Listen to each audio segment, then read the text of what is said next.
அவனை எனக்கு குமாரனாக தெரிந்து கொண்டேன். அவனுக்கு நான் பிதாவாய் இருப்பேன். கிறிஸ்துவுக்குள் பிரியமானவர்களே, 1 நாளாகமம் அதிகாரம் 28 கேள்விகளும் பதில்களும்.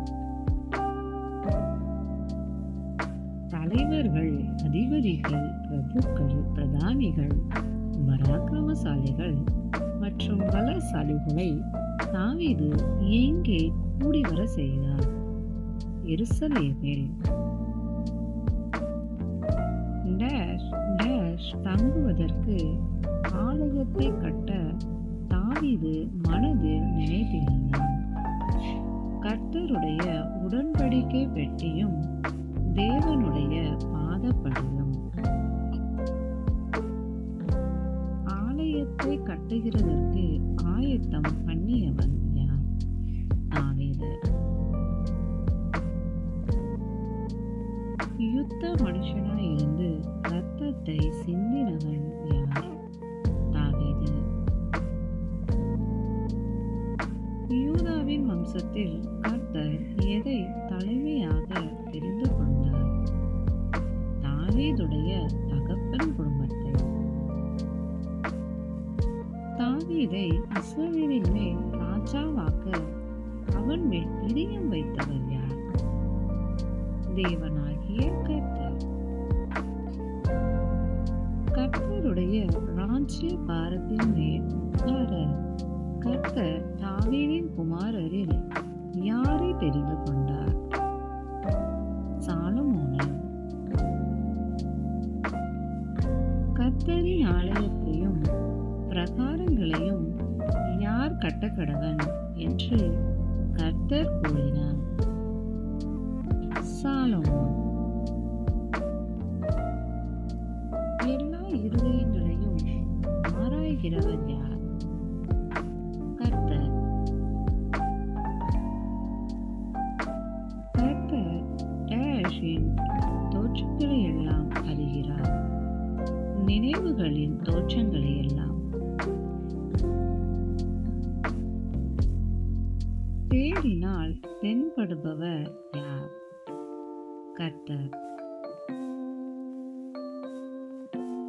ஆலயத்தை கட்ட வேண்டிய மாதிரியை கட்டளை கொடுத்தவன் யார்? தாவீது. தாவீது பற்பல வேலைக்கு வேண்டிய எவைகளுக்காக பொன்னை கொடுத்தான்? சகல பொற்பாத்திரங்களுக்காக. தாவீது சகல வெள்ளி பாத்திரங்களுக்காக எவைகளை கொடுத்தான்? வெள்ளியை கொடுத்தான். தூபம் காட்டும் பீடத்தை செய்வதற்கு தாவீது எதை கொடுத்தான்? தூபம் இடப்பட்ட பொன்னை கொடுத்தான். செட்டைகளை விரித்து கர்த்தருடைய உடன்படிக்கை பெட்டியை மூடுவது எது? கேருபீன்கள். நாளாகமம் 28 அதிகாரத்தில் வாகனம் என்று கூறப்பட்டுள்ளது எது? கேருபீன்கள். கேருபீன்களின் மாதிரியை கொடுத்தவன் யார்? தாவீது. தாவீது கொடுத்த மாதிரி எப்படி தாவீதுக்கு எழுதி கொடுக்கப்பட்டது? கர்த்தருடைய கரத்தினால் எழுதி கொடுக்கப்பட்டது. நீ பலங்கொண்டு தைரியமாயிருந்து இதை நடப்பி யார் யாரிடம் கூறியது? தாவீது சாலமோனிடம். ஆலயத்து வேலைக்கெல்லாம் யாருடைய வகுப்புகள் இருக்கிறதாக தாவீது கூறினான்? ஆசாரியர், லேவியர். சகலவித வேலையிலும் நிபுணரான மனப்பூர்வமுள்ள சகல மனுஷரும் இருக்கிறதாக கூறியவன் யார்?